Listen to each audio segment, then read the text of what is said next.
Can these three questions accurately predict the growth of any property? More details in this clip from my podcast. There's three questions you need to ask. Three questions. Three questions. Am I paying the right price? Mm-hmm. Will it go up in value? And can I rent it forever? If you can answer those three questions, I don't care if it's on the moon. Buy it. Will it go up? Yep, tick. Well, what goes up? Land. So buy land, affordable, in a capital city with above 1 million, you got where there's demand. There's not much chance of it going down.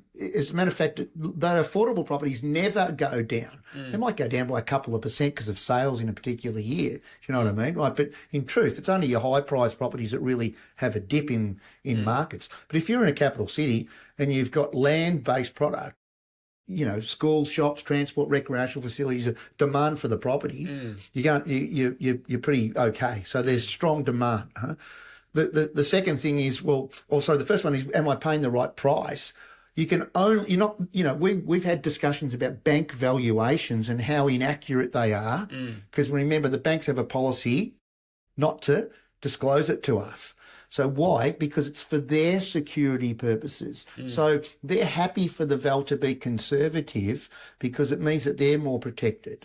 All right. Now, we can't accept that, but, you know, that's another story in itself, right? But the reality is, how do I know I'm paying the right price? Today, we went out to see a whole heap of sites. You saw the land costs of those blocks. The developers are never going to sell them for less because there's a massive demand for people to come and buy them. Correct? Okay, so if I know that the land is worth, like your dad's latest property, you know, the land was worth $600,000 because 41 out of 42 were local sales, you know, owner-occupiers of his property. Which was unique, massively unique. So the land was, you know, what, 400, and the build was it was 600 land and the build was 400. So it was $1 million property. We know that whether they value it at 900 or whatever, I know that I'm never going to buy it for less than $1 million. So what are owner occupiers paying for the same price? That's the best way of learning how the real value it is. And the third one is, can I rent it forever?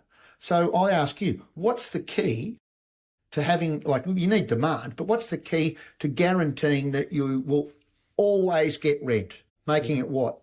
Making the rent what? Affordable for everyone in that area that wants to rent.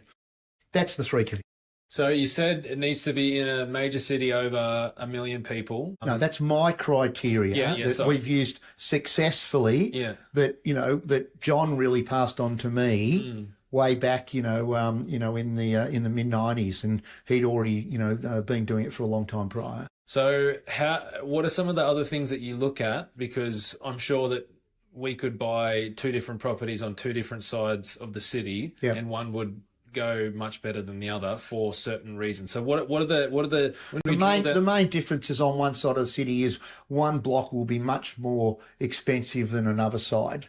For me, I go for the affordable bracket. Because if you do the research, the percentage of growth of a wealthy suburb compared to an affordable suburb, the percentage growth will be nearly exactly the same. Okay. As a matter of fact, the affordable property growth of a square metre of land could be even better than the wealthy area, the more wealth type of area. Yeah. So, what's the difference?